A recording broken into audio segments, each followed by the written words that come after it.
I am a 17-year-old female. Recently, my parents told me to figure out how to pay for my tuition by myself. I have already been accepted into the university of my choice, and there are only a few months left until the start of the school year. I had assumed that my parents, who are financially stable, would help me with the costs. In fact, my older sister had her college expenses covered by our parents, so I did not expect that I would have to bear the burden myself. My father is an engineer and my mother is a nurse, and our family has a stable income. Given this situation, I naturally thought that my parents would pay for my tuition. I expected that they would support me in the same way they did my sister, without me having to work or take out student loans. When I compare the standards my parents set for my sister to those they set for me, I see a big difference. My sister and I are 6 years apart, and she went to business school a few years ago, with all expenses paid by our parents. My father often proudly talked about how he spared no expense to send my sister to the best school for business. He confidently said that it was an investment that would pay off significantly in the future. Hearing my father talk, I thought that if I succeeded in business in the future, I would repay my parents. However, I wanted to major in psychology, not business, so I understood that my situation was not exactly the same as my sister's.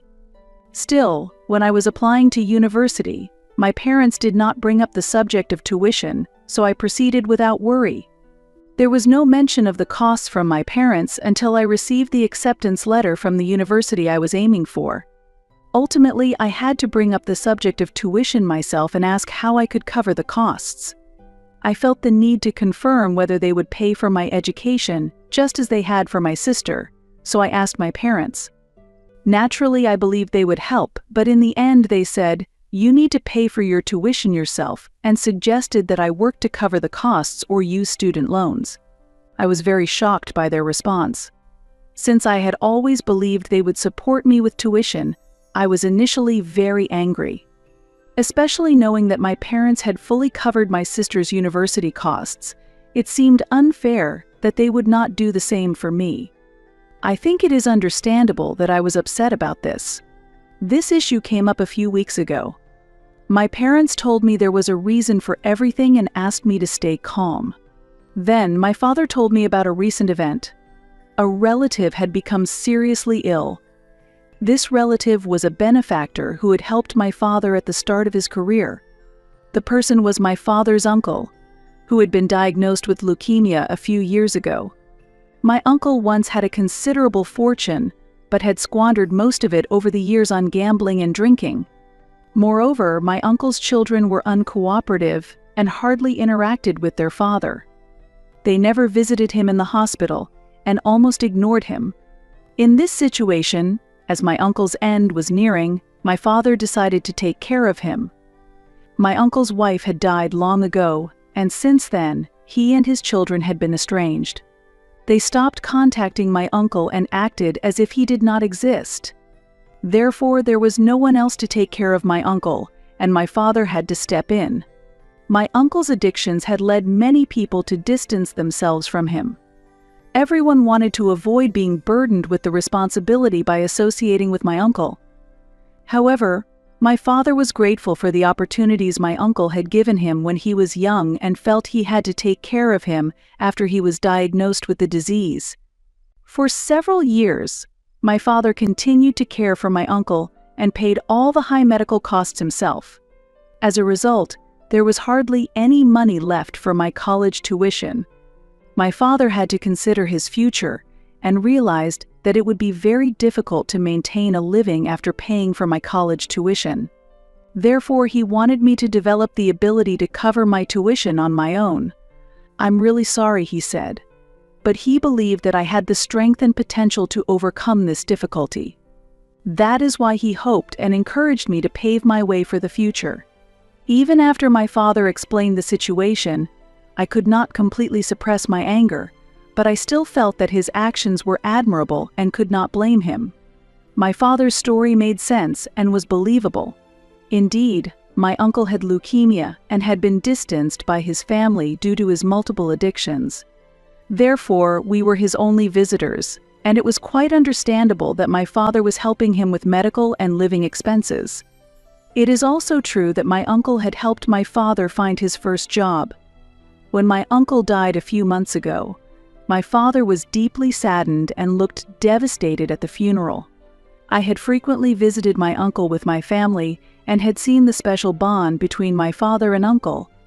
Therefore, it was hard for me to be angry that my father, who had spent a lot of money on my uncle's treatment and left nothing for me. After much thought, I forgave my father and told him, if necessary, I intend to find a way to cover my university tuition myself. I also said, if I really have to take out student loans, I hope you can help me a little. My mother supported my decision, and my father promised to support me in any way he could. However, my mother seemed unsettled and appeared to be troubled, but she said nothing at the time. I had believed that there were no particular problems between my parents. At the time, even if there was something between them, I could not sense it. I speculated that the reason for my mother's distress might be that, unlike my sister, I would have to work while attending university. My mother apologized to me more times than my father did, and it was clear that this was a burden for her. I assured her, it's really okay, don't worry. At least my father hadn't wasted the university funds he had used them to try to save someone's life. It was for my uncle, who had been abandoned by his family, so I thought my father's actions were admirable. I tried desperately to reassure my mother by saying, it's okay, but she still seemed to carry some anxiety, which seemed hard for her to shake off. Because it seemed impossible to prepare the funds for university, I decided to look for other means and resolved to work in the months leading up to my enrollment. Thanks to several internships I had done before, I had some savings, but they were hardly enough to contribute significantly to my tuition, and I needed to cover the shortfall. This felt like the ultimate choice for earning money, but eventually it became clear that I had no choice but to take out student loans.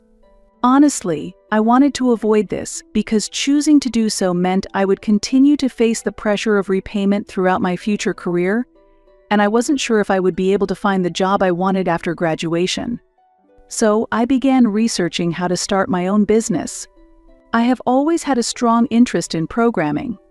Influenced by my father, I had been learning programming since childhood and had acquired skills beyond those of my peers. I began thinking about how to earn money doing what I loved because I needed money to live. I had been planning this slowly without telling anyone. Recently, I have been feeling quite stressed, but last week I came across an important fact. It changed the way I viewed the people around me. It helped me understand where my father's money had gone or where it was heading. You may have guessed already, but it had a deep connection with my sister. That's why I had been talking about her so often. After briefly touching on my relationship with my sister, I will tell you what I discovered. I think it will make everything make sense. My sister and I are years apart, so we never became like friends. Our relationship was not bad, but it was not intimate either. We maintained a very neutral relationship. For our parents, our relationship did not seem to be a problem, so they didn't seem particularly concerned. We weren't always together, and we didn't fight often, so there was no perceived need to intervene to improve our relationship. As a result, my sister and I naturally kept our distance. I think that was the shape we both wanted, though I'm not sure why. However, her attitude began to change after I entered high school. She started treating me as if I were a rival.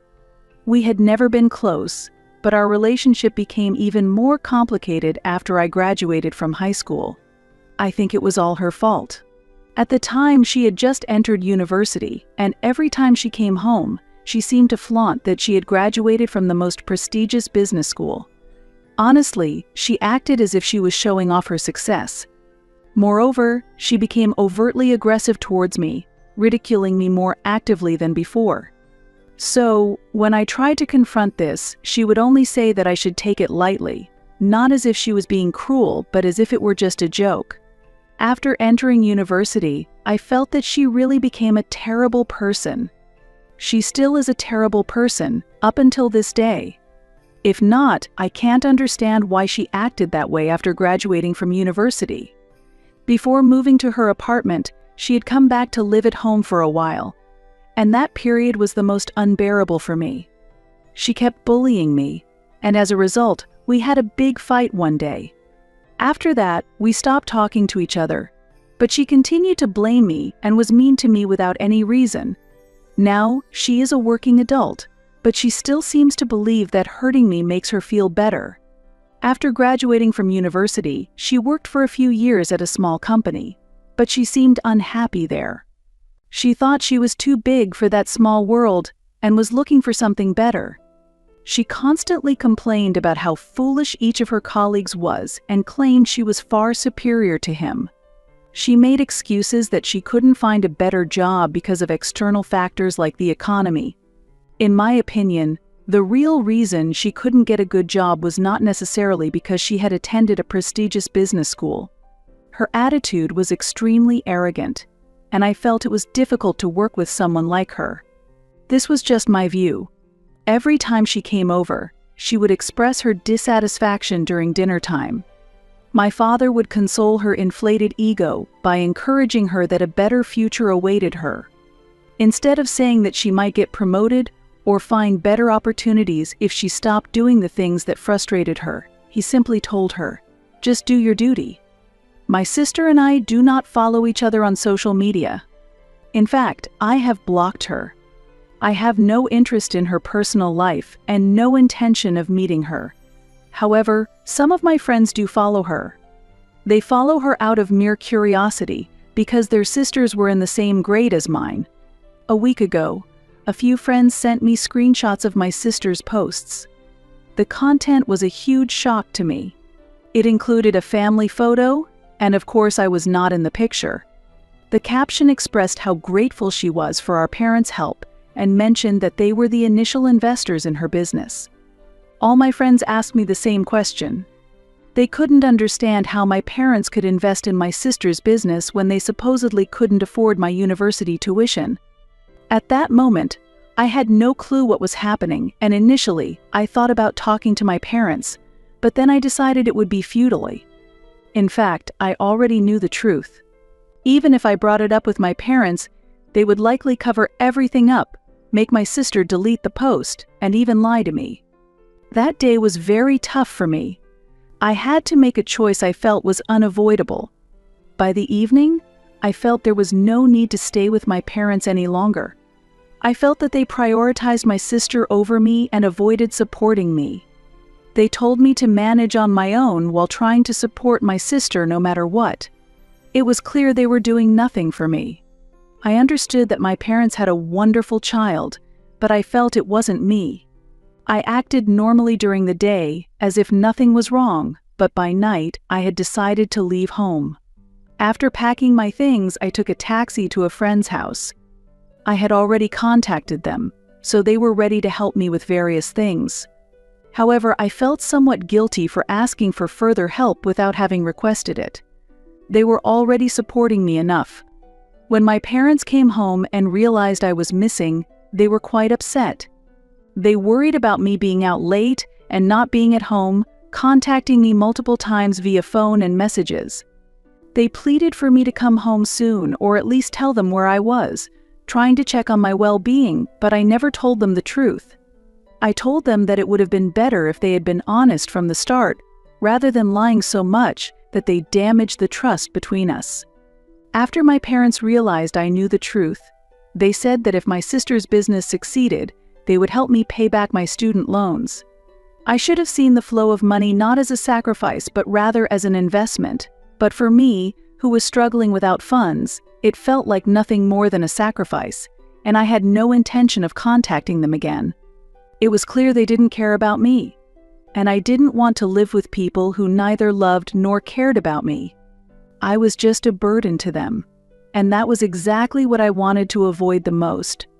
My mother was probably even more shocked than my father. She had once left home because she couldn't agree with my father's plans, but she felt defeated and came back, as she had told me. However, I didn't answer my mother's calls and only communicated with her via text messages. I understood she felt deep regret and was sorry for what she had done to me, but I didn't know how to respond. I still harbored wounds in my heart because they had lied to me, thinking they could get away with it. It seems my parents had been arguing for a long time about the issue of me leaving home, but for some reason, my father thought it was my fault.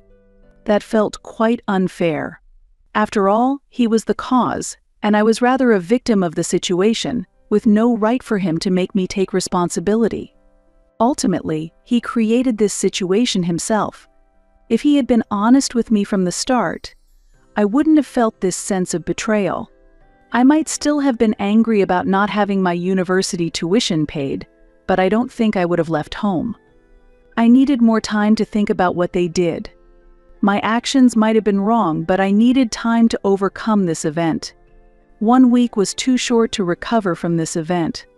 Just because my father needed me to protect the family home didn't mean I was willing to return. When I needed him to support me with my tuition, he didn't help me, so I saw no reason to do the same for him now. Yet, it's true that I felt a little regretful. My mother sends me text messages every day. Previously, she just apologized, but now she not only apologizes but also expresses her profound loneliness, regret for everything, and her sincere wish for me to come home. She also mentioned that she had talked to my sister and would not fund her business any longer. The reason is that the money was originally mine. If my father were to invest in my sister's business, he intended to recover that money early on to help pay off the debt I was carrying. In the end, my mother took out a loan for my tuition and lied to protect me. My mother admitted that the investment plan was a complete failure. She truly regretted it, and that is why I want to return to my mother's side and at least talk to improve our relationship. I have mixed feelings towards my father. My mother was happy that I returned, but she and my father hadn't spoken a word to each other for several days, despite living together. My mother told me that the situation was uncertain. Furthermore, she conveyed that my sister was quite angry about stopping the investment in her business. Because of this, my sister would have to look for new investors, which would delay her business progress. Still, my mother said she would manage somehow with the funds she had, and if necessary, she would ask her parents for more money.